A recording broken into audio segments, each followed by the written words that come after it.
નમસ્કાર વિદ્યાર્થી મિત્રો, ધોરણ 9 માં આપણે એસએસ સામાજિક વિજ્ઞાનમાં ચેપ્ટર 8 ભારતના રાજ્ય બંધારણનું ઘડતર અને એના લક્ષણો ચેપ્ટરની શરૂઆત કરી. ભારતમાં બંધારણ જે છે એનો સર્વસામાન્ય અર્થ શું છે એના વિશે આપણે ચર્ચા કરી. એની ઘડતર પ્રક્રિયા વિશે આપણે થોડીક વિસ્તૃત માહિતી પ્રાપ્ત કરી હતી. અને આપણું ભારતનું જે બંધારણ છે એ કેટલું વિશદ છે, એ કેટલું વિસ્તૃત છે, એક વિશ્વનું સૌથી મોટું લેખિત દસ્તાવેજ છે, એના વિશે પણ આપણે હવે થોડીક ચર્ચા કરવાની છે. સાથે સાથે આપણા એ બંધારણની જે ઘડતર પ્રક્રિયા છે એમાં કેવા કેવા રાજકીય પ્રતિનિધિઓ, ત્યાર પછી વિવિધ ક્ષેત્રના તજજ્ઞ વ્યક્તિઓ, મહિલા સભ્ય પણ આ બંધારણ સભામાં જોડાયેલા હતા. તો આ બધી બાબતો આપણે વિસ્તૃત રૂપે થોડીક માહિતી મેળવી ગયા. એમાં પણ દેશી રજવાડાઓ કે જેના 93 સભ્ય જે છે એ બંધારણ સભામાં જોડાયેલા હતા, કારણ કે દેશી રજવાડાઓમાંથી આવતા જે પ્રતિનિધિ છે એમની ક્યાંય ચૂંટણી કરવામાં આવી હતી નહીં.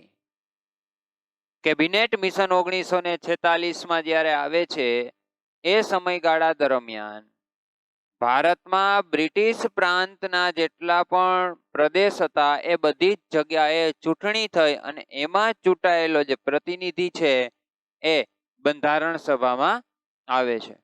પણ દેશી રજવાડાઓમાં જે 93 સભ્યો જે છે એમની ચૂંટણી થઈ નહોતી. તો કે એમને કેવી રીતે ચૂંટાયા હશે એ લોકો? તો કે નામાંકનને આધારે. એટલે કે જે તે રાજ્યના જે રાજા છે એ પોતાના પ્રદેશનો કોઈ પણ પ્રતિનિધિ જે નક્કી કરે એ ફાઇનલ જ હોય, એમાં પછી કોઈ વિરોધાભાસ જોવા મળે નહીં. એટલે એ જે 93 સભ્યો છે નામાંકનને આધારે બંધારણ સભામાં જોવા મળ્યા હતા. તો હવે એ રાજકીય પ્રતિનિધિઓ કે વિવિધ ક્ષેત્રના તજજ્ઞ વ્યક્તિઓ કે મહિલા સભ્યો હતા એના વિશે આપણે ટૂંકમાં માહિતી મેળવીએ તો એવા ઘણા બધા વ્યક્તિઓ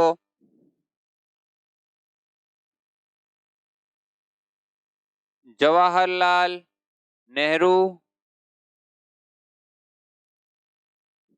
જે બંધારણ સભાના સભ્ય હતા, ત્યાર પછી સરદાર વલ્લભભાઈ પટેલ,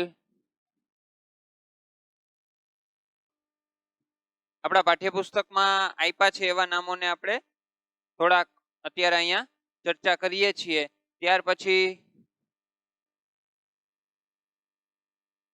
શ્યામા પ્રસાદ મુખર્જી, ત્યારબાદ મૌલાના અબુલ કલામ આઝાદ,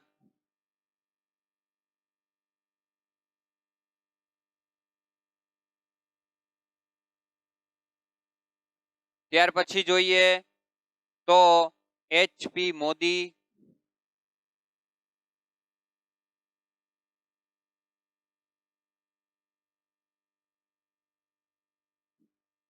ફ્રેન્ક એન્થોની,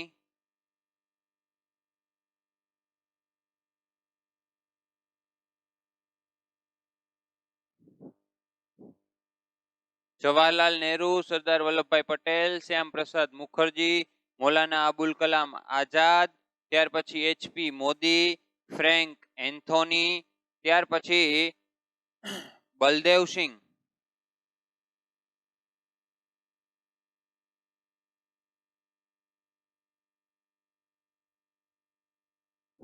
એ પણ બંધારણ સભાના સભ્ય હતા.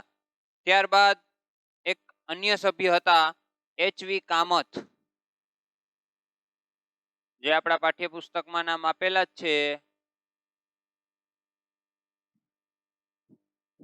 તો આ બધા એ રાજકીય પ્રતિનિધિ કે જે તે ક્ષેત્રના તજજ્ઞ વ્યક્તિઓ હતા. મહિલા સભ્યોની વાત કરીએ, વિજયાલક્ષ્મી પંડિત, સરોજિની નાયડુ,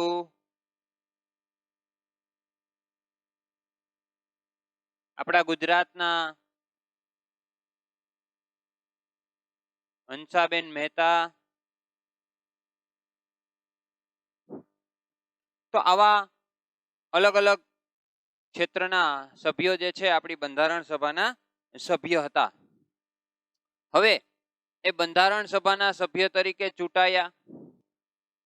ચૂંટાયા બાદ એ બંધારણ ઘડવાની શરૂઆત થઈ. એના વિશે ઘડતર પ્રક્રિયા વિશે આપણે ટૂંકમાં માહિતી મેળવી ગયા છીએ કે કેટલા દિવસ, 2 વર્ષ, 11 મહિના, 18 દિવસનો સમયગાળા દરમિયાન એ આપણું બંધારણ ઘડાયું. પણ આ બંધારણ જે ઘડાય છે એના વિશે હજી પાઠ્યપુસ્તક આધારિત જોઈએ તો આપણું બંધારણ સભાએ એક રાષ્ટ્ર ચિહ્ન નક્કી કર્યું.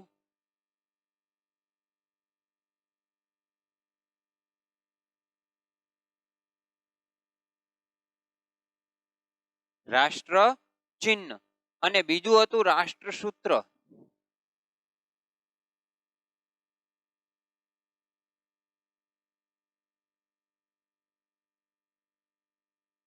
આ બંને વિશે પણ પાઠ્યપુસ્તકમાં માહિતી આપી છે. બરોબર. એક છે 4 સિંહોની મુખાકૃતિ.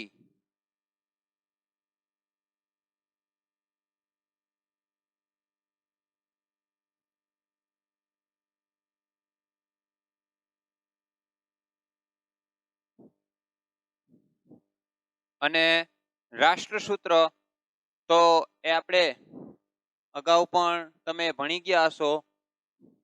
સત્યમેવ જયતે.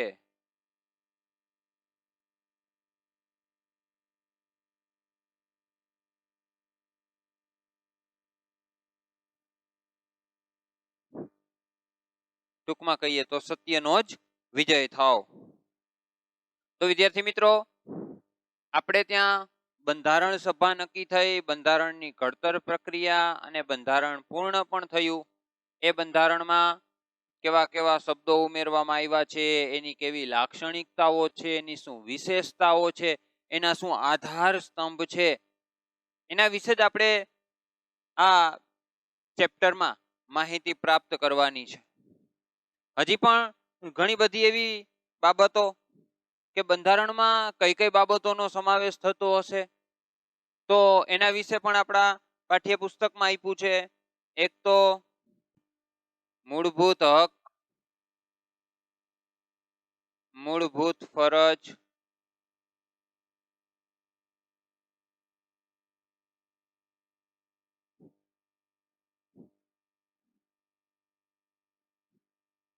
ત્યારબાદ રાજ્ય નીતિના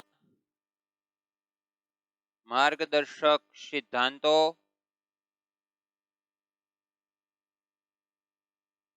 અને સરકાર કે પછી એના અંગો, એના વિશે પણ આપણા બંધારણમાં વાત કરવામાં આવી છે. ટૂંકમાં કહીએ તો એક સરળ અર્થ અને સરળ શબ્દ છે મિત્રો કે ભારતમાં જે વ્યવસ્થા છે એમાં સૌથી સર્વોપરી કોઈ હોય તો એ છે ભારતનું બંધારણ. દાખલા તરીકે આપણે સરકારના અંગો વિશે જાણીએ છીએ અને એમાં પણ એના મુખ્ય 3 અંગ, એક ધારાસભા, બીજું કારોબારી અને ત્રીજું ન્યાયતંત્ર.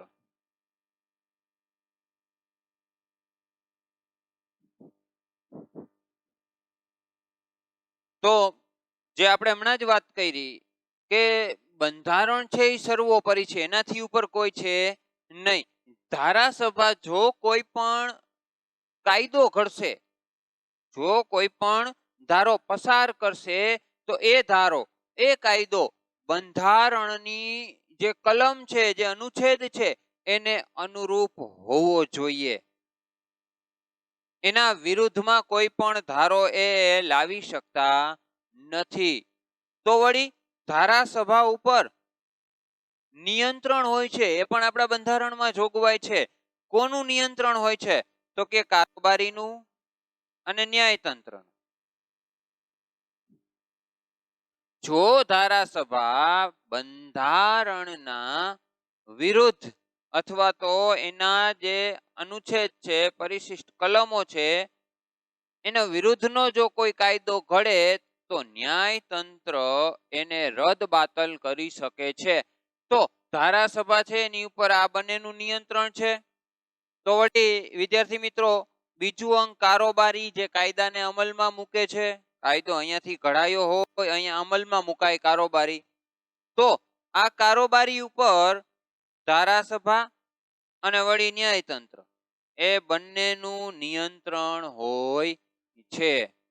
તો વળી ત્રીજું અંગ, જે મહત્વનું અંગ છે, ન્યાયતંત્ર, જેને આપણે આપણા બંધારણમાં સ્વતંત્ર તરીકે મૂક્યું છે કે ન્યાયતંત્ર પોતાની રીતે સ્વતંત્ર છે. તો વિદ્યાર્થી મિત્રો, એ ન્યાયતંત્ર ઉપર પણ ધારાસભા અને કારોબારી એ બંનેનું નિયંત્રણ રહેલું છે. જો કોઈ પણ ન્યાયતંત્રમાં ન્યાયાધીશ બંધારણની જોગવાઈ વિરુદ્ધનો મત આપે કે બંધારણનું અપમાન કે ભંગ બદલ એને પણ એના પદ પરથી હટાવી શકાય છે. તો આ બધી બાબતો જે છે એ એકબીજા ઉપર નિર્ભર છે, અને આ આખું આપણે જે ચક્ર જોયું એનો સીધો અર્થ વિદ્યાર્થી મિત્રો એક જ થાય કે ભારતનું બંધારણ જે છે એ જ ભારતમાં સર્વોપરી છે, એનાથી ઉપર કોઈ છે નહીં. હવે આ વાત થઈ એની. ત્યાર પછી આપણા બંધારણમાં કઈ કઈ બાબતોનો સમાવેશ થાય છે એના વિશે પણ. તો એમાં પહેલું આપ્યું છે મૂળભૂત હક. મૂળભૂત હક એટલે એક ડેફિનેશન છે કે ભારતમાં અથવા તો જે તે કોઈ પણ પ્રદેશમાં જન્મતાની સાથે જ આપણને સીધો જ જ્યારે હક પ્રાપ્ત થઈ જાય કે કોઈ પણ પ્રદેશમાં આપણે જન્મ લીધો અને જન્મતાની સાથે જ આપણને જે હક પ્રાપ્ત થાય છે, આવા જે હક છે ને એને મિત્રો મૂળભૂત હક કહેવાય છે. તો આવા હક આપણા બંધારણની જોગવાઈ મુજબ ભારતના લોકો નો એક વિકાસ થાય, એ સ્વતંત્રતા અનુભવે, એના માટે થઈ અને આપણા બંધારણમાં એના મુખ્ય 6 હક આપ્યા છે. જોકે આ પણ આપણે જે બાબતો છે એમાં પહેલી 3 બાબતો આપણે 8મા પછીનું જે ચેપ્ટર છે 9મું, મૂળભૂત હક, ફરજો અને રાજ્યનીતિના માર્ગદર્શક સિદ્ધાંતો, એમાં પછી આ ટોપિક આપણે થોડાક વિસ્તૃતમાં સમજશું.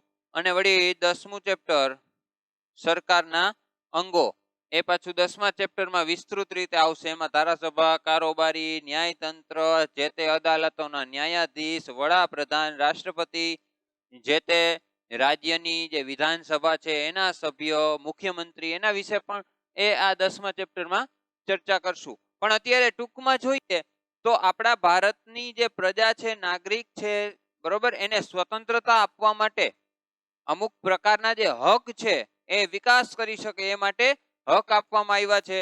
દાખલા તરીકે સ્વતંત્રતા, સમાનતા,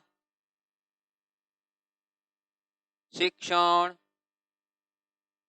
ધાર્મિક સ્વતંત્રતા, આવા બંધારણીય ઇલાજોનો અધિકાર, શોષણ વિરુદ્ધનો હક, આવા મુખ્ય 6 હક જે છે એ આપણને આપવામાં આવ્યા છે. પણ 9મા ચેપ્ટરમાં આપણે એના વિશે વિસ્તૃત ચર્ચા કરશું. અહીંયા તો માત્ર એટલી જ બાબતોને ધ્યાનમાં લેવાની છે કે આપણા બંધારણમાં આ બાબતોનો પણ સમાવેશ થાય છે. ત્યાર પછી જો ફરજોની વાત કરીએ તો રાષ્ટ્ર તરફથી આપણને જે પણ કંઈ હક પ્રાપ્ત થાય છે તો પછી આપણી પણ ફરજ બને અમુક પ્રકારની. કઈ કઈ બાબતોની આપણી ફરજો છે? તો સહજ રીતે આપણે સંવિધાન, જે બંધારણ છે, એને વફાદાર રહેવું પડે. એના જે આદર્શો છે કે પછી એનો જે ઉદ્દેશ્ય છે એને સિદ્ધ કરવા માટે આપણે પણ પ્રયત્નશીલ રહેવું પડે. ત્યાર પછી આપણા દેશ માટેની કોઈ રાષ્ટ્રીય લડત હોય કે પછી કાયદો જે છે એને પણ આપણે અનુસરવું પડે. ત્યાર પછી ઘણી બધી એવી મુખ્ય બાબતો, દાખલા તરીકે સાર્વભૌમત્વ, અખંડિતતા, બંધુત્વ, એવા જે શબ્દો છે એને આપણે વળગી રહેવું પડે.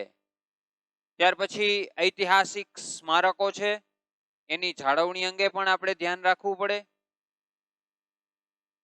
ત્યારબાદ વનીકરણ કરવું, વૃક્ષોનું જતન કરવું, પર્યાવરણની જાળવણી કરવી, આ બધી આપણી ફરજો છે. આપણે જો આપણું પાઠ્યપુસ્તક છે એમાં એક નહીં ને બીજા પેજ ઉપર જોશું તો ઉપર મૂળભૂત ફરજો લખેલી હશે. 51 ક માંથી આપણા સંવિધાનમાં એ લેવામાં આવી છે. તો એના વિશે પણ આપણે વિસ્તૃતમાં પછી ચર્ચા કરશું. ત્યાર પછી આવશે રાજ્યનીતિના માર્ગદર્શક સિદ્ધાંતો. તો કે આ માર્ગદર્શક સિદ્ધાંતો શું છે? જે તે વ્યક્તિ કોઈ સત્તા ઉપર આવે છે, કદાચ એ નવો છે, એની પાસે કોઈ અનુભવ નથી, તો દેશને ચલાવવો કેવી રીતે, એના માટે માર્ગદર્શન પૂરું પાડતા સિદ્ધાંતો અહીંયા રજૂ થાય છે. કે જે તે પરિસ્થિતિમાં શાસક પક્ષ જે છે, સત્તાધારી પક્ષ છે, કેવા પ્રકારના પગલા લઈ શકે એવું માર્ગદર્શન જો કોઈ પૂરું પાડતું હોય તો એ આ સિદ્ધાંતો છે, રાજ્યનીતિના માર્ગદર્શક સિદ્ધાંતો. પણ હા, એક બાબત ખાસ, આ જે માર્ગદર્શક સિદ્ધાંતો છે એ લેવા જ એવું જરૂરી હોતું નથી કે એના માટે જે તે સત્તાધારી પક્ષ કે શાસક પક્ષ બંધાયેલા નથી હોતા. એટલે આ બાબત જે છે એ પણ આપણે 9મું ચેપ્ટર છે ત્યારે એના વિશે વિસ્તૃતમાં વાત કરીશું. હવે વિદ્યાર્થી મિત્રો, આપણે બંધારણની વાત કરી કે બંધારણમાં એના જે ઘડવૈયાઓ છે, ઘડતર પ્રક્રિયા તો આપણે અગાઉ જોઈ ગયા. આ એના વિશેષજ્ઞ અથવા તો રાજકીય પ્રતિનિધિઓ કે તજજ્ઞ વ્યક્તિઓ વિશે વાત કરી. ત્યાર પછી રાષ્ટ્રચિહ્ન, 4 સિંહોની મુખાકૃતિ, રાષ્ટ્રસૂત્ર સત્યમેવ જયતે. ત્યાર પછી કઈ કઈ બાબતોનો સમાવેશ થાય છે તો કે મૂળભૂત હક, ફરજો, રાજ્યનીતિના માર્ગદર્શક સિદ્ધાંતો અને સરકારના અંગો. આ બધી બાબતો જે છે એ આપણા બંધારણમાં સમાયેલી છે. હવે આપણા પાઠ્યપુસ્તકમાં થોડીક બાબત આપી છે આપણા બંધારણ વિશે કે એના થોડાક લક્ષણો અથવા તો વિશેષતા વિશે વાત કરી છે. તો કે શું છે વિશેષતા? તો કે ભારતનું બંધારણ વિશ્વમાં સૌથી મોટું લેખિત દસ્તાવેજ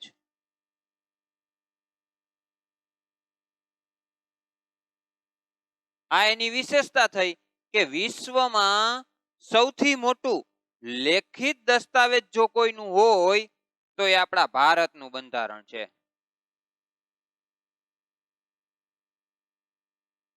અગાઉ પણ ચર્ચા કરી કે બંધારણ છે બે પ્રકારના હોય છે, લિખિત અને અલિખિત. ઘણા બધા નિયમો, ઘણા બધા કાયદાઓ એવું જરૂરી નથી કે લખાયેલા જ હોય. એટલે આપણે ત્યાં બંધારણ છે એ લેખિત છે, તો આ બંધારણ ક્યારેક અલિખિત પણ હોઈ શકે, પણ આપણું જે છે વિશ્વમાં સૌથી મોટું લેખિત દસ્તાવેજ છે. તો સાથે સાથે વિશ્વનું સૌથી મોટું તો છે, મોટાની સાથે સાથે એ વિસ્તૃત પણ છે. કેવું છે? વિસ્તૃત. વિસ્તૃત એટલે શું? તો કે ફેલાયેલું, પહોળું. જેમ કોઈ વૃક્ષ છે એને ઘણી બધી શાખાઓ નીકળે અને વૃક્ષ જે છે ફેલાયેલું હોય, એમ આપણું બંધારણ જે છે એ નીચે નીચે અલગ અલગ રીતે ફેલાયેલું છે, એટલે એને વિસ્તૃત કીધું છે. તો બીજો એક શબ્દ પણ આપણે પાઠ્યપુસ્તકમાં આપ્યો છે, વિશદ.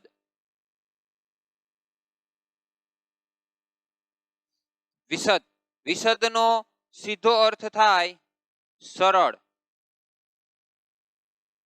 અથવા તો સ્પષ્ટ પણ કહી શકીએ ને. એટલે કે ભારતનું બંધારણ સૌથી મોટું લેખિત દસ્તાવેજ છે, વિસ્તૃત છે એટલે કે ફેલાયેલું છે, અને સાથે સાથે વિશદ છે એટલે કે સરળ, સ્પષ્ટ અને ચોખ્ખું છે. એમાં તમે બંધારણને જો એની પેટા શાખાઓ જે છે એને આધારે તમે એનું નિરીક્ષણ કરો તો એ સમજવામાં સહેલું અને સરળ છે. એટલે કીધું છે ભારતનું બંધારણ વિશદ છે. તો વિદ્યાર્થી મિત્રો, ભારતના બંધારણની જે ઘડતર પ્રક્રિયા છે, ભારતના રાજ્ય બંધારણની, એના વિશે આપણે જોઈ ગયા હતા. એ જ બંધારણ પ્રક્રિયાનો આ ભાગ છે. એટલે કે આ અલગ અલગ પ્રતિનિધિઓ ચૂંટાયા હતા, કઈ કઈ બાબતોનો સમાવેશ થાય છે. તો એ સમયે 4 સિંહોની મુખાકૃતિએ રાષ્ટ્ર ચિહ્ન, સત્યમેવ જયતે રાષ્ટ્ર સૂત્ર ઘોષિત કરવામાં આવ્યું હતું. તો વળી મૂળભૂત હક, ફરજો અને માર્ગદર્શક સિદ્ધાંતો કે સરકારના અંગો જેવી બાબતોનો સમાવેશ પણ આપણા બંધારણમાં થાય છે. તો વળી આપણું ભારતનું બંધારણ વિશ્વમાં સૌથી મોટું લેખિત દસ્તાવેજ, વિસ્તૃત અને વિશદ દસ્તાવેજ અથવા તો બંધારણ જે છે એ જોવા મળે છે. અહીંયા સુધી રાખીએ વિદ્યાર્થી મિત્રો. બાકી હવે પછીનો જે ટોપિક છે એ પણ આપણે ઘડતર પ્રક્રિયા પૂર્ણ થાય એટલે આમુખ વિશેનો હશે. તો આમુખ એ શું છે, આમુખમાં કઈ કઈ બાબતોનો સમાવેશ થાય છે, એના આધાર સ્તંભો કયા કયા છે, અથવા તો એનું મહત્વ શું છે, એના વિશે હવે પછીના નેક્સ્ટ પીરિયડમાં આપણે માહિતી પ્રાપ્ત કરીશું. અસ્તુ.